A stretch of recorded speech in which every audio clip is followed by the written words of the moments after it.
Əgər Muhammed Peyğəmbər bugün sağ olsaydı, onu tanıyardınızmı?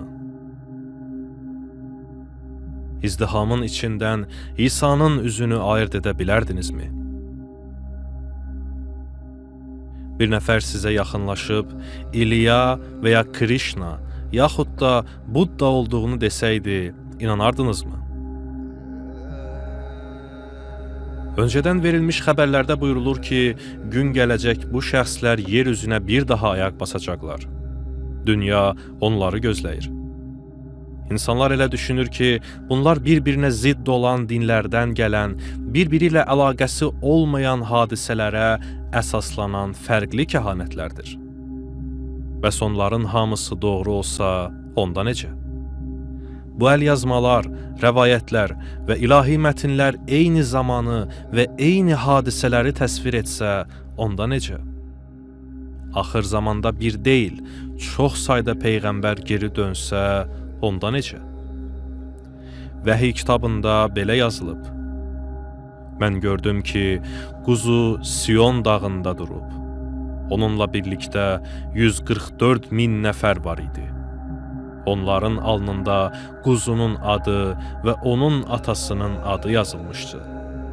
Vəhiy kitabı 14-cü surə 1-ci ayə.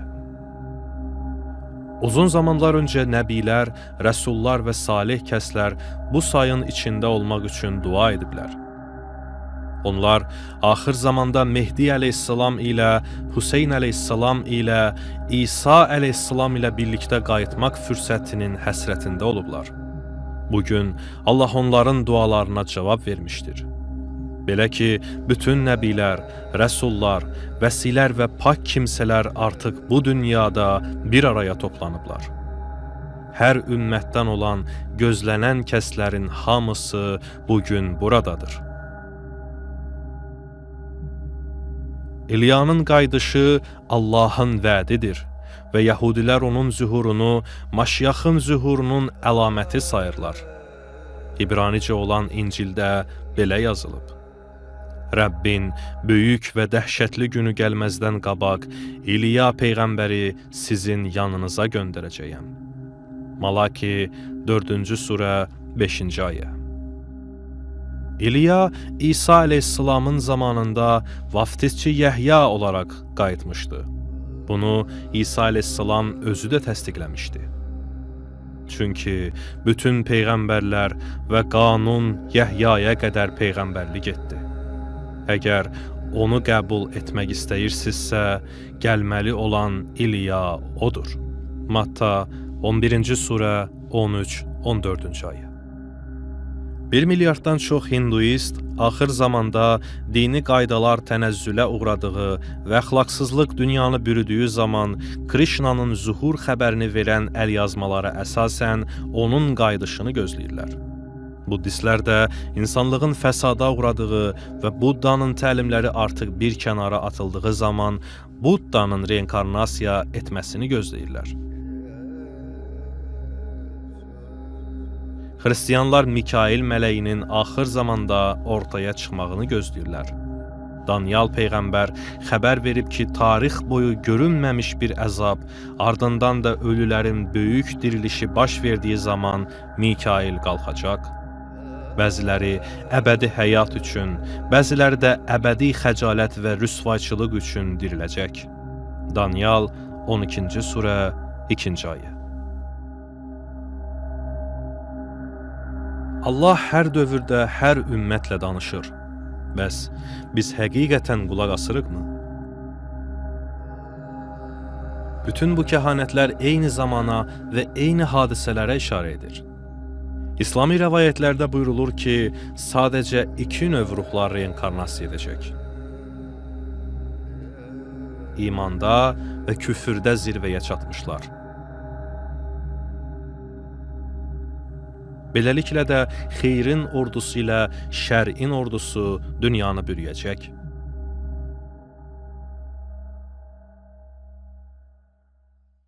İmam Cəfər Sadiq əleyhissalam xəbərdar edib ki, şərrin qüvvələri şeytanı və onun Adəmin yaradılışından bu yana hər bir tərəfdarını gətirəcək. Gündüzdən sonra gecə gəldiyi kimi zülmət də həmişə nuru təqib edir. Pak ruhların qayıtması şəksiz şübhəsiz onların böyük düşmənlərinin də qayıtması deməkdir. İsa əleyhissalamın qayıtdığı kimi Yahuda və Pontius Pilates də qayıtmışdır. Nur tərəfdə İbrahim, zülmət tərəfdə isə Nəmrud var. Əlbəttə, Habil qayıdıbsa, Qabil də qayıdıb. Musa əleyhissalam bu zamanda yer üzündədirsə, Firon da yer üzündədir. İmam Sadiq əleyhissalam buyurub ki, axır zamanda İmam Hüseyn əleyhissalam rəcət edən salihlərin ilki olacaq. O həmçinin buyurub ki, İmam Hüseyn əleyhissalamın qayıdışı heç şübhəsiz onun ən böyük düşməninin də qayıdışı deməkdir. İmam əleyhissalam buyurub ki, heç şübhəsiz ki, bu dünyaya ilk qayıdan Hüseyn İbni Əli əleyhissalam və onun əshabı, həmçinin Yezid İbni Muaviyyə olacaq. Və şübhəsiz ki, İmam əleyhissalam onları göz-gözə öldürəcək. Biharul Ənvar kitabı 53-cü cild 76-cı səhifə. Yezid, İmam Əli əleyhissalamın şəhadətindən sonra hakimiyyəti qəsb etmiş Muaviyyənin varisi, xəlifəsi idi. Atası kimi Yezid də İslama iman etmirdi. O sadəcə İslamın gücündən istifadə etmək üçün özünü müsəlman kimi göstərirdi. Həqiqətdə o, Muhammed və Ali Muhammed əleyhissalama nifrət edirdi. Və Kərbəla çölündə Allah tərəfindən təyin edilmiş xəlifəni və onun şiyələrini qətlə yetirdi ki, Əməvi xilafəti hökmranlığında möhkəm qalsın. Hakimiyyəti atasından miras aldığı kimi özü də onu oğluna verdi. Əməvi xilafəti saxtakarcasına İslam dinini təmsil edən ailə xanədanı idi. Onlar sadəcə pul və güc arzusunda idilər və qəlblərində Əhl-i Beyt əleyhissalam şiyələrinə qarşı dərin nifrət bəsləyirdilər.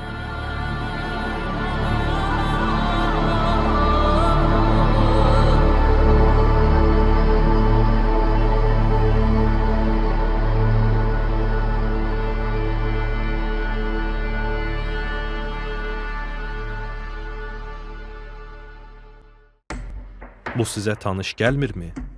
Bu, Səud ailəsinin və Səudiyyə Ərəbistanı krallığının mükəmməl təsviri deyilmi?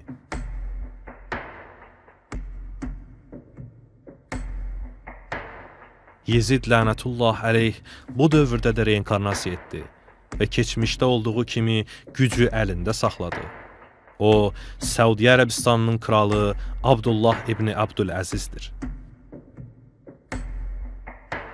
Onun ölümü ilə İmam Məhdi əleyhissalamın zühur müjdəsi verildi və onun ruhu dünyanın bu vaxta qədər görmədiyi xeyirlə şər arasında olacaq böyük müharibəni qaçıra bilməzdi. O, artıq reinkarnasiya edib və indi o, nəcis Saudilərin nəvələrindən biridir. Bu həyatda heç nə təsadüf deyil.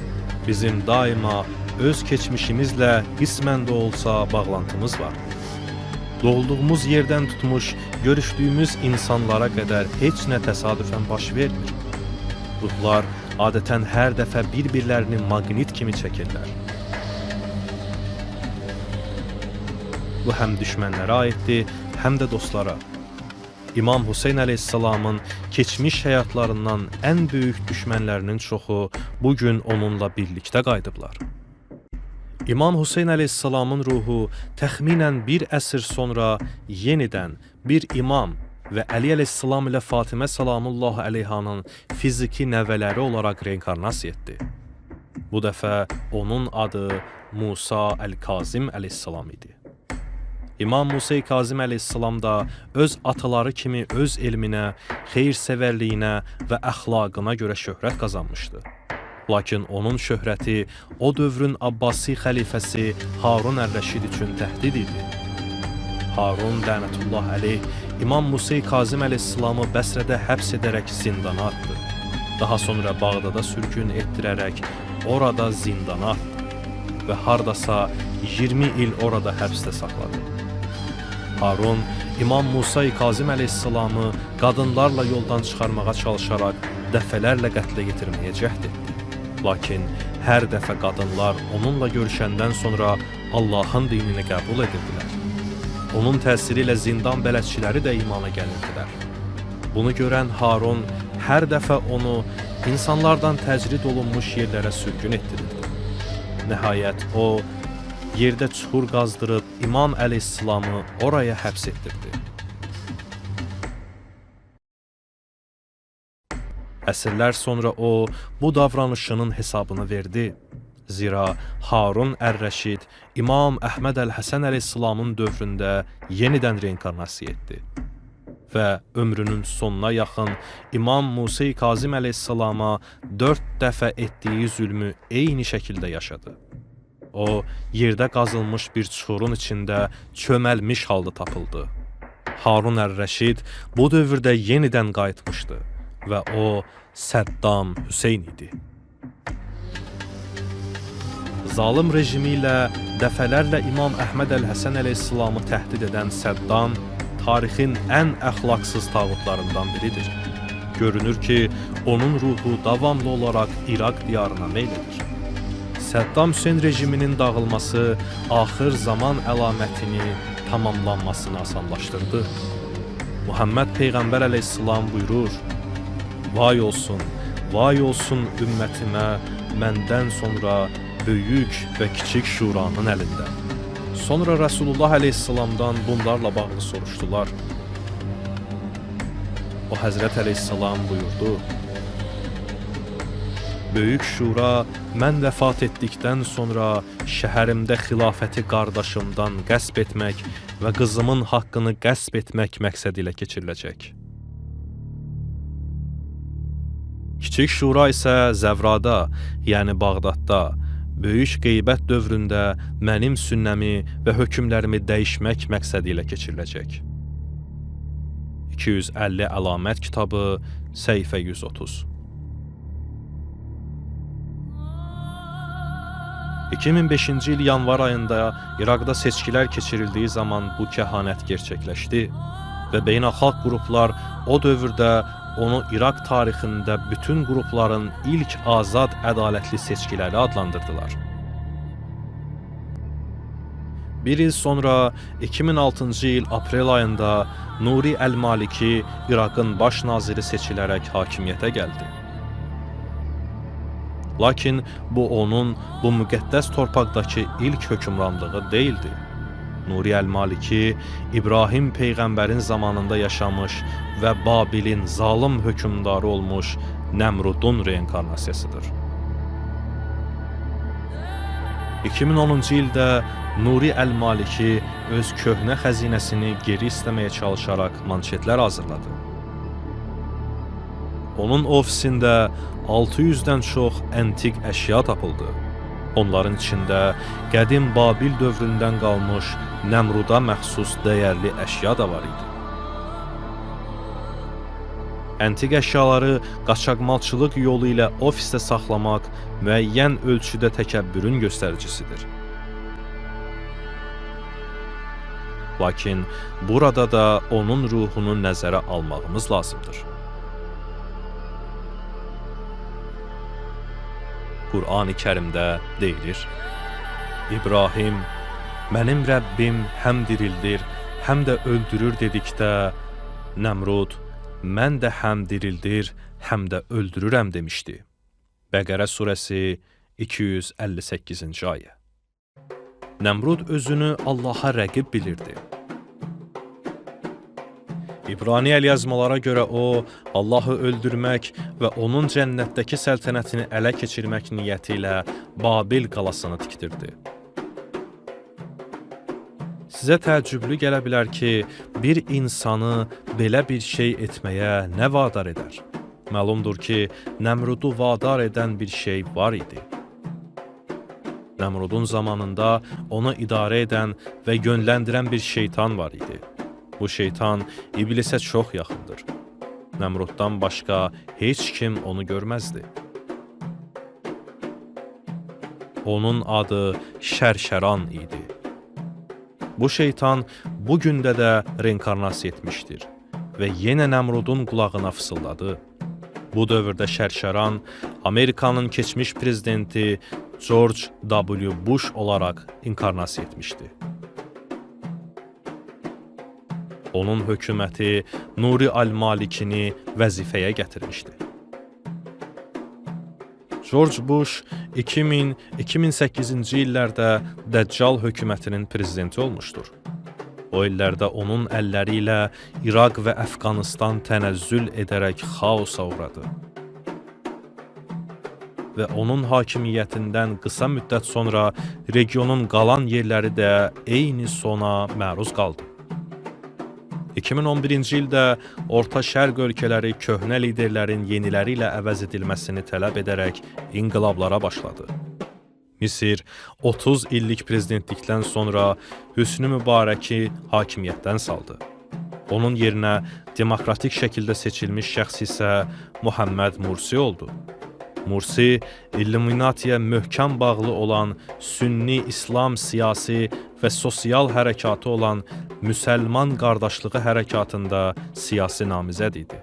Faktiki olaraq Müsəlman qardaşlığı bir mason tərəfindən qurulmuşdu.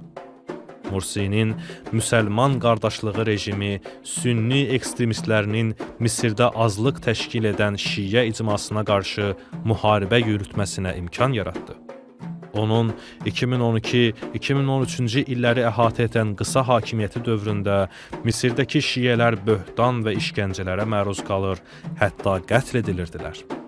Muhammed Mursinin Ali Muhammed əleyhissalamın şiələrinə olan nifrəti 2012-ci ildə Muhammed Həsən Yaqub ictimai şəkildə bu statı gətirdikdən sonra gündəm oldu. Muhammed Mursi mənə dedi ki, şiələr İslama qarşı yəhudilərdən də təhlükəlidir. Lakin Mursinin şiələrə işgəncəsi yeni bir şey deyil. Fakt budur ki, bunun tarixçəsi yüzlərlə il əvvələ dayanır. Muhammed Mursi keçmişdə Səlahəddin Əyyubi olmuşdur. Səlahəddin 12-ci əsrdə yaşamış sünni hərbi strateji mütəxəssisi olub və Yerusəlimə yürüş edərək Haçlıları məğlub etməzdən əvvəl 10 ilini Misirdə şiələrin kökünü kəsməklə məşğul olub. İkinci ömür veriləndə Səlahəddinin ruhu eyni seçimləri etdi. Ruh ömürləri boyunca öz tarixçəsini təkrarlayır və şər ruhlar hər dəfə aldadıcı olurlar. Bugün İsa'ya təriflər yağdıranlar İsa'nın zamanında ona qarşı savaşırdılar. Və bugün müsəlman olduqlarını iddia edənlərin əksəriyyəti bir zamanlar onu inkar edən həmən insanlardır. Bəzən insanlar qürur və təkəbbürlə dolduqlarından Allahı qəbul edə bilmirlər. Muhammed əleyhissalamın dəvətini bu tərzdə rədd edən biri də İran hökümdarı 2. Xosrov, yəni Xosrov mənim qulum olduğu halda nə cürətlə mənə bu cür məktub yazır demişdi. Rəsulullah əleyhissalam Xosrovun reaksiyasını öyrəndikdən sonra buyurdu ki, onu öz oğlu öldürəcək. Bu kəhanət bir müddət sonra gerçəkləşdi və Xosrovun sabiq elçilərinin İslam dinini qəbul etmələrinə səbəb oldu. Rəsulullah əleyhissalamın məktubunda üstü örtülü xəbərdarlıq var idi. İslamı qəbul et ki, əmin-amanlıq içində yaşayasan. Əks halda məcusilərin bütün günahlarından sən cavabdeh olacaqsan. Bu dövrdə İran cəmaatının ali dini lideri kimdir? Xosrov rəcət etmişdir. Və o, yenidən eyni torpaqda reinkarnasiya etmiş və həmin hökmranlıq məqamını ələ keçirmişdir. Xosrov Pərviz, İranın ali dini lideri Əli Xameneidir.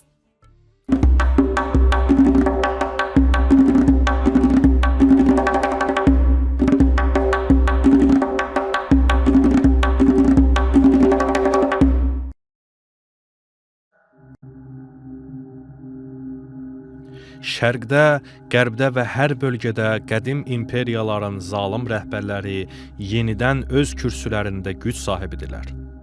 Açıqladığımız kimi Donald Trump geri qayıtmış Roma imperiyası olan Amerikada hakimiyyəti yenidən ələ almış Neronun rəcətidir. Qədim Roma imperiyası dünyada çoxlu sayda tağutlar tərəfindən idarə olunmuş böyük güc sahibi idi. Və geri qayıdan sadəcə Neron deyil, Neronun ulu əmisi Yuli Sezar da geri qayıtmışdır. Yuli Sezar İsa əleyhissalamın dövründə ən məşhur Roma imperatoru idi və İsa'nın onun haqqında məşhur sözü var idi. Sezarın haqqını Sezara verin, Tanrının haqqını isə Tanrıya.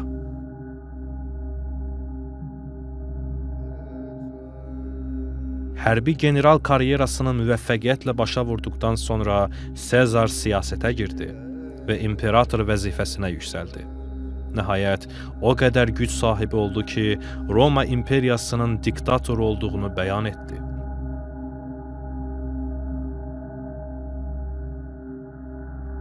Və siyasi rəqibləri tərəfindən sui-qəsdə uğramasına qədər bir ildən az hakimiyyətdə qaldı. Təxminən 80 il sonra Neron Claudius Caesar dünyaya gəldi. Neron Yuli Sezara pərəstişlə böyüdü və Romanı yeni zirvələrə daşımaqda ona bərabər olmağı ümid etdi. Halbuki bu gündə və bu dövrdə Neron olan Donald Trump Amerikanın və onun siyasi müttəfiqlərinin liderləri arasında geniş şəkildə tənqid edilmişdir. Onun bir dünya lideri olan Vladimir Putinə qeyri-xarakteristik heyranlığı insanların diqqətini çəkmişdir. Bu ikisi arasında inkar olunmaz bağlantı var. O da qədim Roma imperiyasından qalan bir bağlantıdır. Çünki Yuli Sezar Vladimir Putindir.